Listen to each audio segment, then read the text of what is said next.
welcome Aart to Good to Grow's podcast. And Aart, you're the CEO of Goodly Foods. And I've had the pleasure of knowing you for a number of years now. I'm working with you and having you at our From the Ground Up trade show several times and in our pitch and plate events that we've done with the ministry. And so welcome. And please tell us a little bit about Goodly and your part in it. Thank you so much for having me. Great. It's been many years ago, at least 5, if not longer. Wow. Right? And you've even sold some Goodly soups for us. Yes, I have with BC Local Route. That's right. So Goodly, here we are. In its 5th year, so to speak, and busy and growing and doing well and getting more and more name recognition. And so, what started as a very, very small project is now an organization where we have 10 people working every day very hard. 10 people now. Wow. 10 people, that's fantastic. So that's fantastic. It's good. Yeah. Okay. And you come from, now explain to me a little bit about what happened with this, because it was sort of a Greater Vancouver Food Bank project at the beginning, and then it kind of spun off into Goodly, or? That's correct. Yes, It started at the Greater Vancouver Food Bank as a project, and then eventually, food banks are not food processors in general, and so it was decided to separate the two companies from a legal perspective. So Goodly became independent from the Greater Vancouver Food Bank at the end of June in 2019, and from there we've been on our own feet with the unbelievable support of the Fulmer and Company organization, and they're still there with us in the journey. And as I said, we're growing, and that's exciting. And you were the CEO of the Greater Vancouver Food Bank, and that's you correct, left there to do this.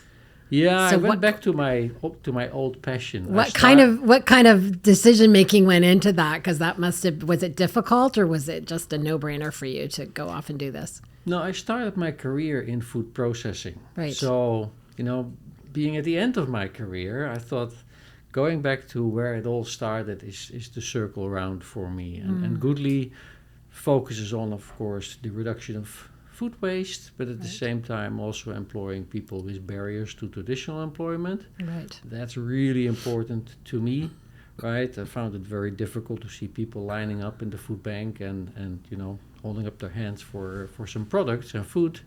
And we thought, in Goodly, that should never happen. We will pay our staff a fair wage, making sure that there's no need for them to go anywhere other than to their own home. And that's what we do, and that's what I'm really proud of. That's nice. So it wasn't hard for you to make the switch to move from the CEO of Food Bank to it wasn't. Goodly. Right, the skill that I was used to work early in my career is not comparable to Goodly. But you know what? You can have a dream, and maybe one day we will be as big as the organizations that I operated when I was younger. So that would be wonderful. That would be great, yeah. That would be wonderful. Do you feel like you started something? Do you feel like this is the start of something, just from that social mission that you have?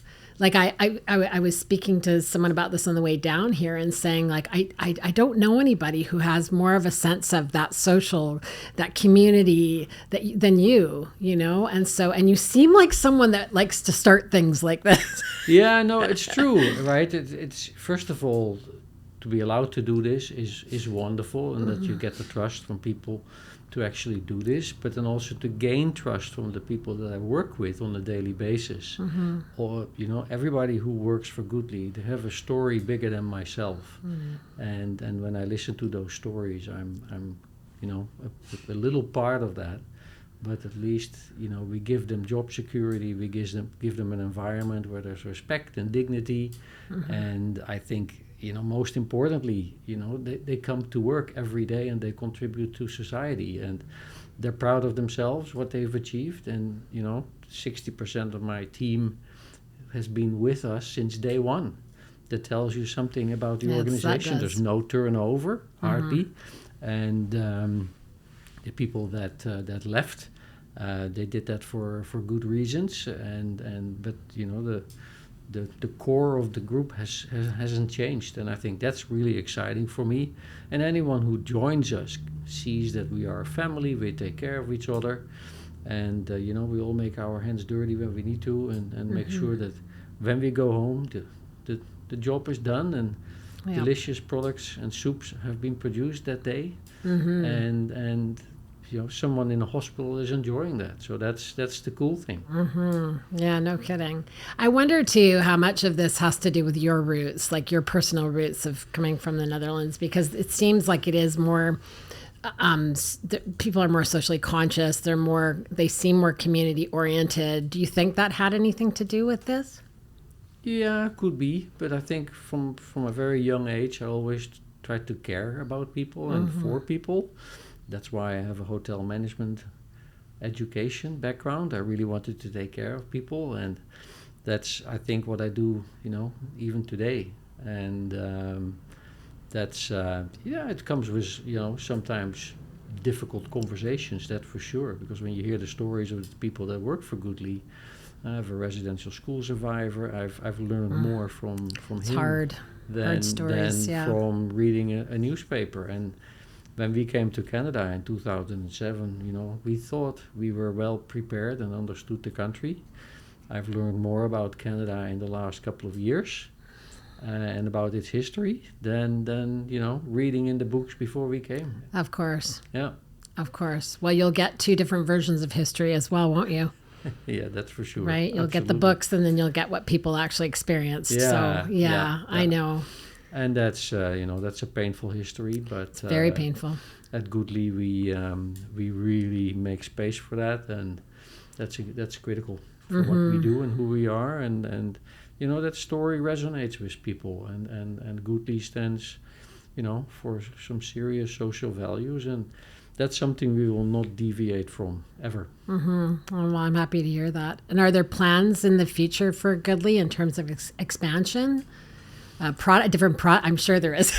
Yeah, no, absolutely. You don't have to let the cat out of the bag, but no. I think tell us. We have aspirations to grow to a much bigger organization. That's for sure. There is, if I look at food processing in Western Canada, there's not a lot of it, not at the level that I'm used to. Right. And there's nothing more exciting than to have a dream of becoming the number one soup producer here on the West Coast, and also I think ready to eat meals is another component that is not really it's a big market, but it is not serviced here well, and not with the techniques that I was used to. Right, with microwave do you mean ready to eat for a food service environment, or do you mean ready to eat for retail? So for both. Retail as well. Okay. Right? Coming from the Netherlands, ready to eat meals is a large component what you can find in a supermarket. They have a shelf life of 25 to 30 days. That's not existing here. It's frozen, but not a refrigerated not fresh. meal. And there's so many opportunities for that. Do you have a plan to have your own huge facility, or is that? We hope so, but I think you need to grow organically. Yeah, and I agree. Don't go, too big until you can fill that space. Right? I've seen operators operate large production plants, and then they have to rent out part of the space because they can't fill it. Yes. I think you need to grow organically, and yes, we started somewhere, we grew out of that space. Now we're in a bigger space. And hopefully there comes a day that we say, okay, now we need another space that can accommodate the amount of product that we make on a daily basis. Right. Yeah.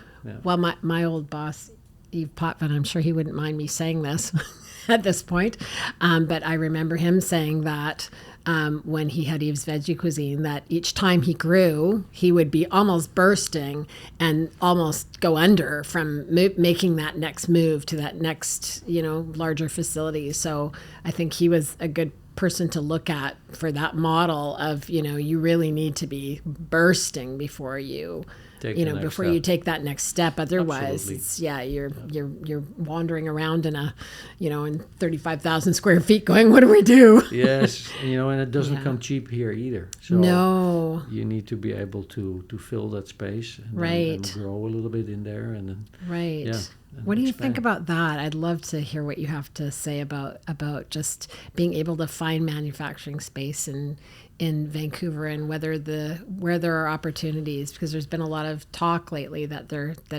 it's hard, it's almost impossible. I saw an article, it was posted the other day on LinkedIn about that there's no places to manufacture. What's your feeling about it? Yeah, we did a TV crew came in with the BC Food and Beverage, and they were in our space. And yes, it is not easy to find manufacturing space at an affordable rate. Affordable, yeah. Right, with the amount of cooling space that you need, because that's critical in food production. Yes. And of course, with the people that we work, it's really important, where we are. And so yes, we looked at Annacis Island or in Delta. It's too it's far. all great, but then the people that I work with, they all live in Vancouver Center, so to speak. Right. And they don't have cars, so right, you either need to provide a bus, but that's not favorable for anyone. And so for us to find a space where we are today in Pandora Street, it is east of the downtown east side. It's a wonderful space. Yeah. But hopefully, one day we go out and then, okay, where do we go? What do you That's do? another Yeah, challenge. I hear you, because it's very hard to, if you need to kind of meet people where they are too, right? Yeah. So that's going to be really tough, because even I've seen the spaces in downtown Vancouver, in and around East Van, and the cost per square footage is just ridiculous. Yeah, It's no, it really is. high.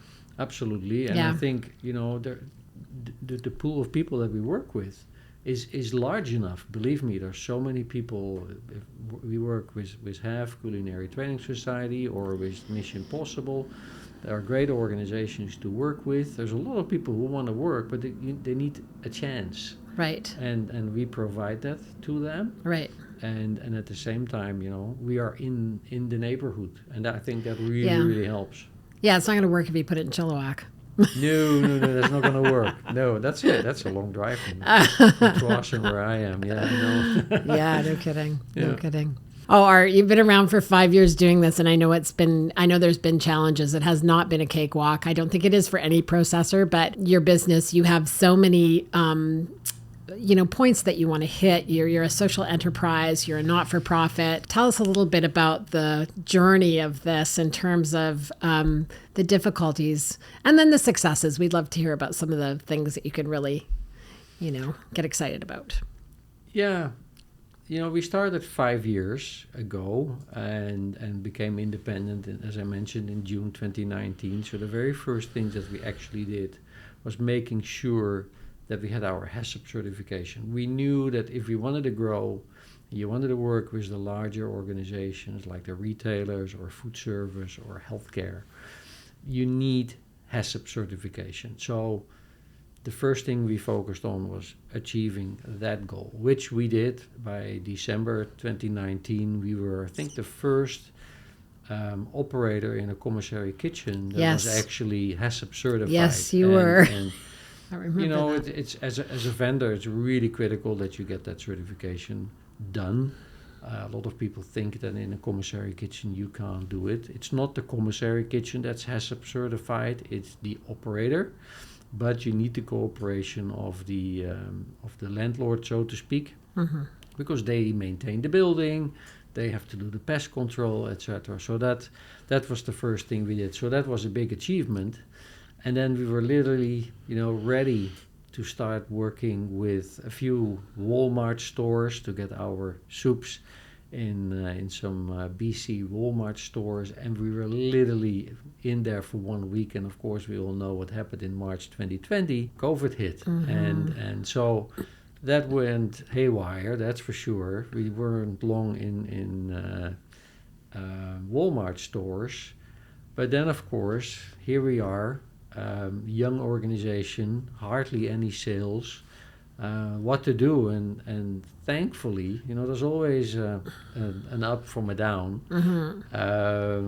COVID, of course, everything was in the downtown east side was closed. So together with HAF and with Potluck Catering, we were making meals for the SROs during the shutdown.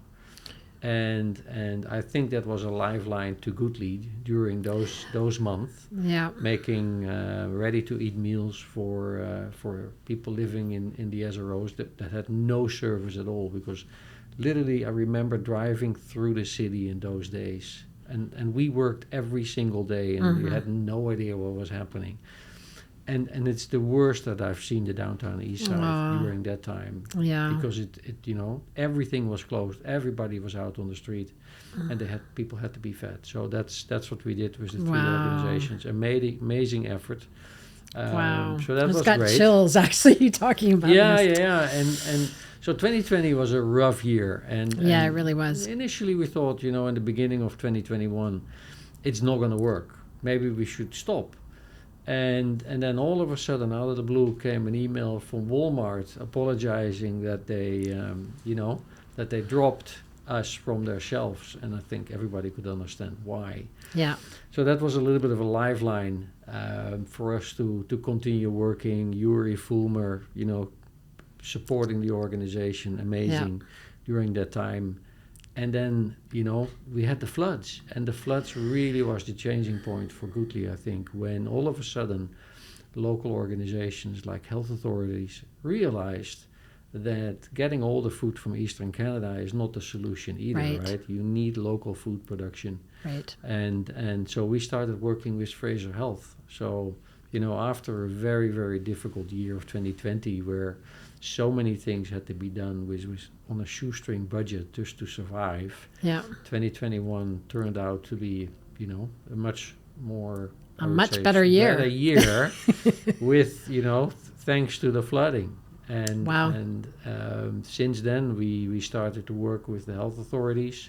Yep. Goodly now serves all its soups in Fraser Health, in Northern Health, in Interior Health. Wow. Vancouver Island Health. So 4 health authorities. Yeah. Wow, that's amazing. The last one is hopefully Vancouver Coastal Health. Yeah. And hopefully they will join as well. Amazing. And then, Goodly is a trusted partner of the health authorities and getting people real food, because that's what we make. There's nothing, funny or weird in our products. Karen Barnaby, I think everybody knows Karen Barnaby here in Vancouver, is our product development consultant. And Karen makes delicious products with only honest ingredients. And what's really nice is that, people, sometimes I get people on the phone that said, my parent or my dad is in hospital and he got your soup. Where can I find it? Because it's all he eats, right? Oh, so that's so it's really sweet. cool when you get especially when it's something in a hospital, right? Typically, be like nobody wants to eat it, but if it's something that's good, right? It's, Well, that's wonderful. No, I must say that what I've learned from health authorities, they're really trying to improve on the food, and they realize how important good food is. Yeah. Of course, it comes with a larger budget. So any politicians who is listening right now, make sure that the health authorities get enough budget to present their patients with good food, because it's really critical. Yeah, and it's a very small budget for sure. It's really not enough to be serving 3 meals and 2 snacks a day, right? No. It's just if you want to do it, beautiful food. And I think what I've seen is the creativity of the people working in health authorities and making sure people get the food that they deserve is amazing, and kudos to them. Yeah, I have to say the same, because we've been working on our program with Feed BC, our Pitch and Plate event, and that's really what I've seen as well. It's just there's especially in the last 2 years, there's just been this incredible interest coming from healthcare now, and that just really feels good. It really makes my heart feel good, actually, because I know that's a tremendous amount of volume. There's typically been a lot of wastage in the healthcare. Just in healthcare with food, and this will bring that wastage down when you're serving better quality food, better food, so I think this is wonderful that they're putting such an effort behind it. Yeah, it's wonderful. And Pitch and Plate has been a platform that really opens the doors to organizations like that, and I can only applaud you for the work that you've done with your team to open these doors and make people aware of another channel that's out there, and being able to pitch, right? It's really, everybody's busy, so for anyone just to knock on a cold door, so to speak, is always hard. And I think when you have a platform like Pitch and Plate, you get in front of those people, and you can show what you can do, and at the same time meet anyone in person. And I think when you know people, that's the start of a relationship, for sure. Well, there's so many levels to healthcare too, right? So it's like you wouldn't even, I think it would be even difficult to figure out who you should speak to. I know, and where to start. So Pitch and Plate is critical. Feed BC has done an amazing job in connecting, they have. I would say, operators, and the same for BC Food and Beverage, right? These organizations have really been out there promoting food production in British Columbia, and also the Ministry of Agriculture. Previous minister Lena Popham has been a rock star, I think, in the Feed BC program. Yeah, and that continues to date. So it's wonderful. Yeah, it is great. It's great. I don't think there's any other province that's doing as much as what's happening in this province. No, I don't think so. And we take food serious here on the West Coast, and in particular our local ingredients. And for us, the same, working with local farmers or the processing industry, because there's a lot of waste generated in the food processing industry as well. If you think about carrot trimmings or celery that we use, it comes out of the processing plants, and we get the leaves with the little stalks on it still, and for a soup it's excellent. You take the leaves off, and it's a little bit more labor. But how do you find them? That's what I want to know. How do you find these suppliers? Because it is their wastage. So how do you find them? Thinking creatively and asking questions to people, and organizations like BC Fresh with their farms, they are extremely helpful. But you need to meet the farmer on his field, so to speak. Right. And the food processing industry, you think about Cisco or GFS, when they make their salad kits or they make their broccoli florets. There's a stem of the broccoli that goes into a waste bin. If you cook it and you blend it, you have a very tasteful broccoli soup. Right. And so you need to think about waste. And when I go back to my food production time, in Dallas, Texas, we were producing the ribs for Applebee's.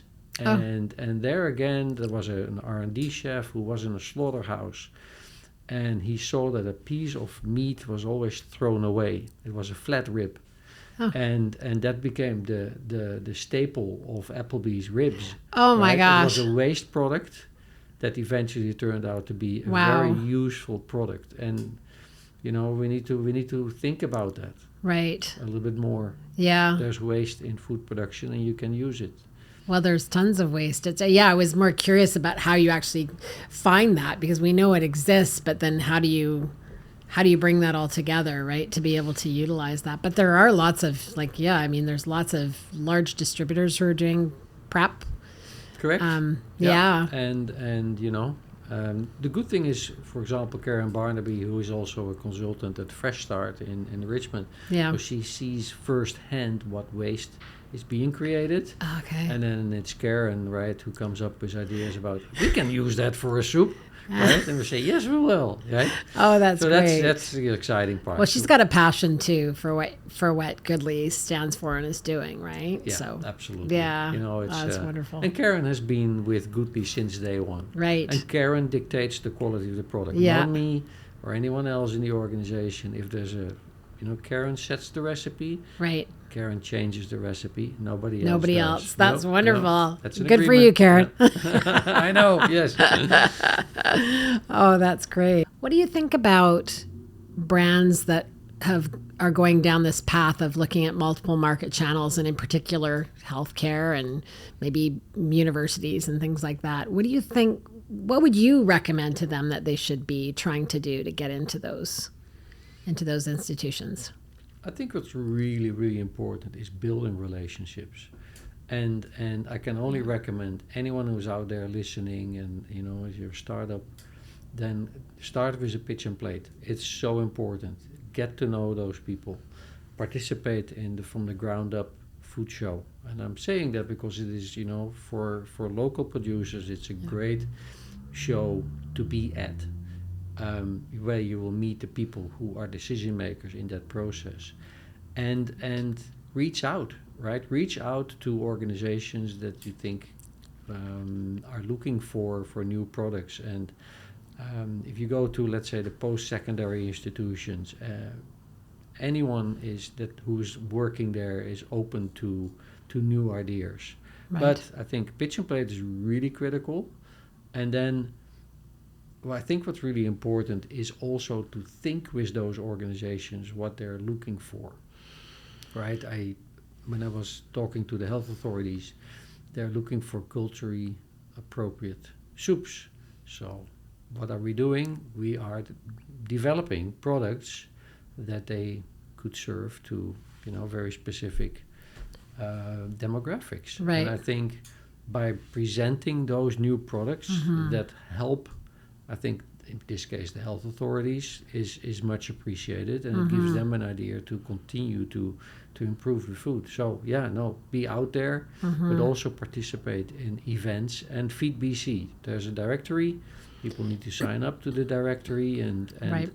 it has access for Yeah, anyone. the Feed BC directory does have, if you have your products listed on that, it's a great way for these folks in the post-secondary institutions and healthcare to find you, which is wonderful. I like that piece that you were talking about too, about we often teach this.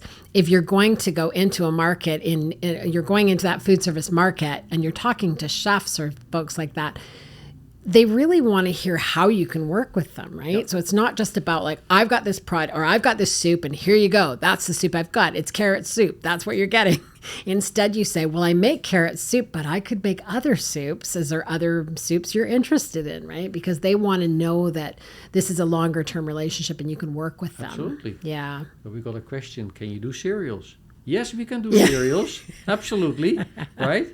And again, so now we are doing cereals. Right. All the ready-to-eat cereals for Fraser Health that's are fantastic. also produced in our kitchen. So it is listening to your customer, and sometimes, even if you can't make it, say yes and figure it out.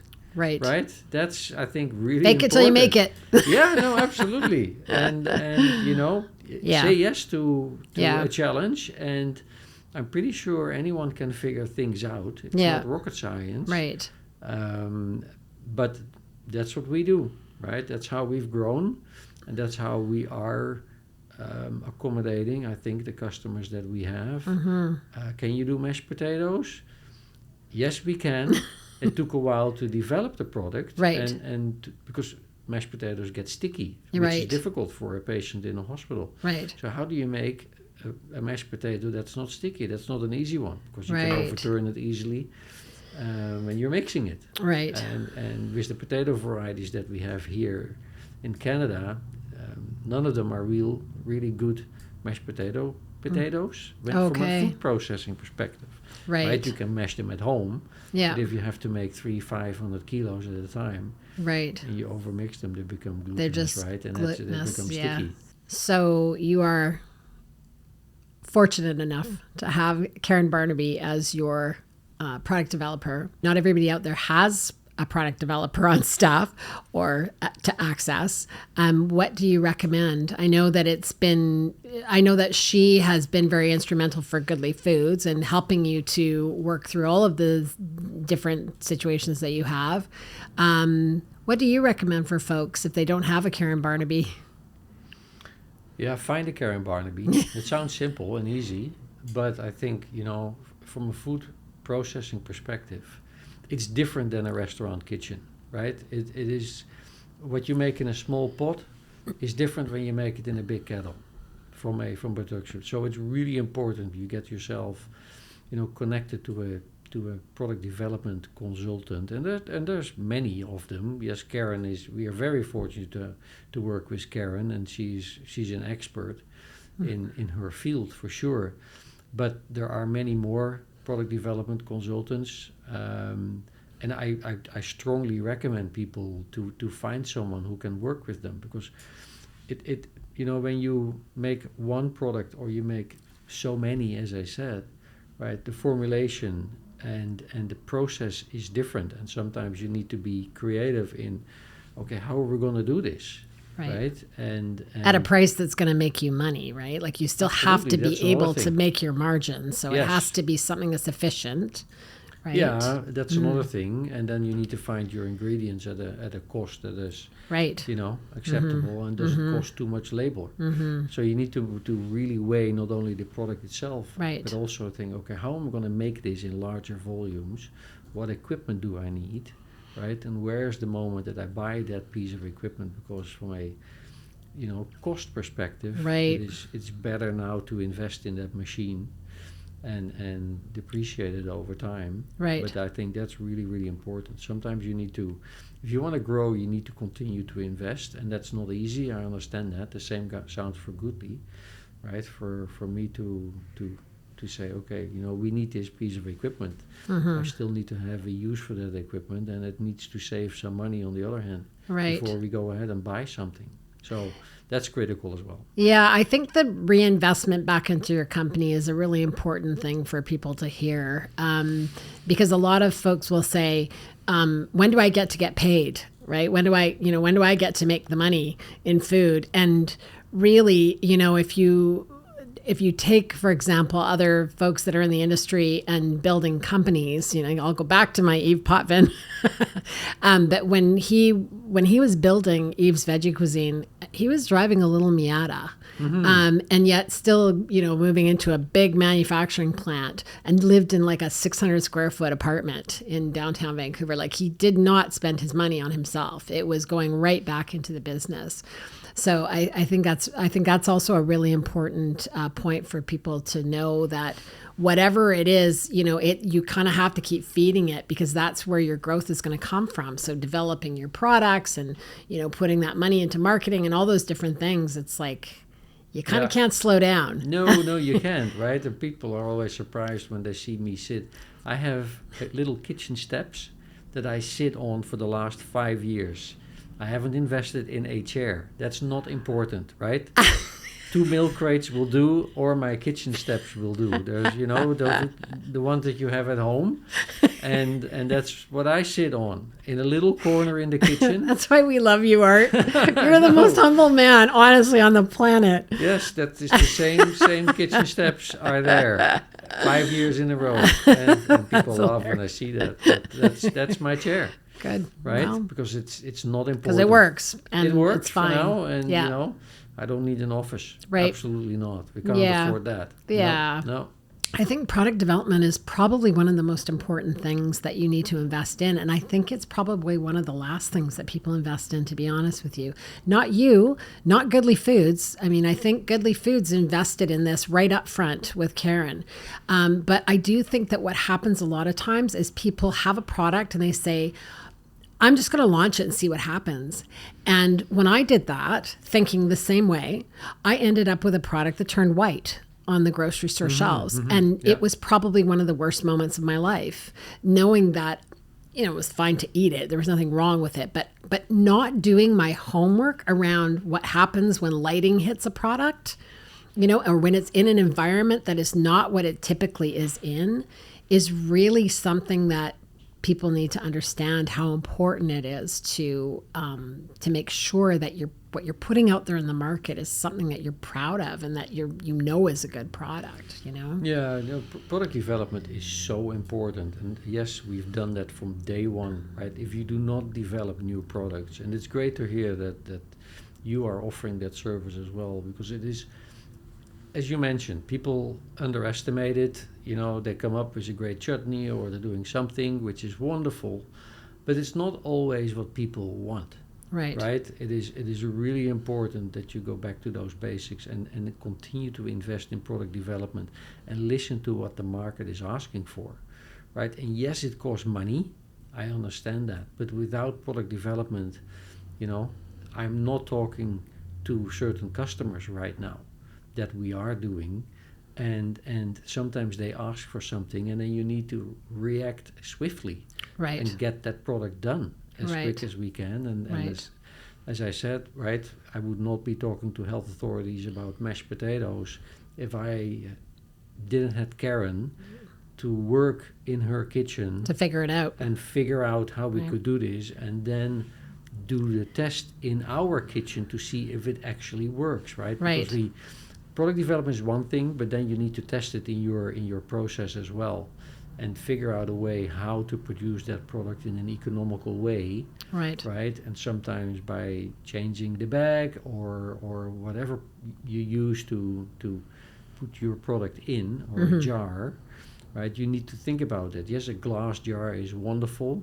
but when you get to Hess, there's all kind of requirements within the Hess requirements to adhere when you have glass in your production, Right. right? So these are all food safety issues. So you really need to think about what you do and what you do at the product development table, because it could have a serious negative effect on certain things. Right. Or the yield is calculated at 90%, and when you're making it in your kettle, it's actually 70%, for example. Right. I didn't calculate that Right. in.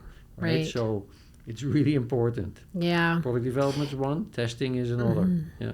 And there's also, I mean, I would say that there's a very large number of processors out there that are established processors that actually have product developers on staff. Yeah. Right? They have QA people on staff. They have product development on staff. Like there's really that support staff there, because it's about continuous improvement too, right? Like, so it's about learning about how do we do this product and scale this product if it's a new product. But there's also this continuous improvement, which is you're always looking to increase your margins. You're always looking to create a better product, a better shelf life, a better quality, all of those things. And you need product development to do that. Very important, but what's also important is that product development understand food processing. Right. It is, I've seen it in organization, and I go back to my previous food processing life, where the R&D kitchen, which was always part of our organization, was never part of the production or the shop floor. Okay. So then it's very easy to make, for example, airline meals, because I started my career in the airline food production. And it's a whole different thing when you make one meal in an R&D kitchen, or you have to make 35 of them in a minute on a production line. Right, of course. And then try to get the beans in the little corner that the R&D chef so nicely created, right? Right. There needs to be, a connection between the two. Yeah, that's really of course. important. I agree. I think so too. Yeah. Okay, Art, the final question for you. Where do you see Goodly in 5 years or 10 years? We have this joke, right? It's 2 in 24, 5 in 25, and 10 in 2030, right? $10 million sales. Who knows? But where do I see ourselves in 5 years? I think as a established food processor here in Western Canada, with an operation in Toronto as well. Nice. Because we really want to cover the whole country. Nice. The work that we do, we can do anywhere, right? There's always people that have a story that have a barrier to traditional employment that we can employ, and there is food waste everywhere. So the dream is for sure coast to coast to coast, for sure. And then I think south of here in the US, there's absolutely an opportunity as well. I really want to make that happen. Well, maybe you can. You're in Whole Foods, aren't you? Yes, we are. So yes, the East Coast is another one. Goodly Soups are in Walmart, so to become a national supplier to Walmart is also, something I want to make happen. So we're in the process of getting our CFIA federal license, which is critical as well, right? You can't share a cent meat protein across provincial borders. Right. So the Alberta soups for Walmart are actually produced in Alberta. Oh, wow. For us, and we need to take that barrier away and become CFIA. So that's within the next license. 5 years. You want to have that. This year. This year? Yeah, we're in the process. Yeah. Oh my gosh, that's so much work. I know that's a lot of work. And then do Walmart, and then the larger retailers for sure. Wow. There's always a dream. Sky's the Let's limit. make it- yeah, sky is the limit. Sky's and the then limit. in particular ready meals. Well, you're for sure. certainly a trailblazer. I have to say that, Art. I don't know anybody with a bigger heart and someone that really has an intention to make the world a better place. So it has been my honor and pleasure to talk with you today. Thank you. It was a pleasure to be here, and you know, it's when I see the guys that I work with or the team, let me say it that way, they keep me going. That's important. Yeah. Wonderful. Thank you. Well, thank you.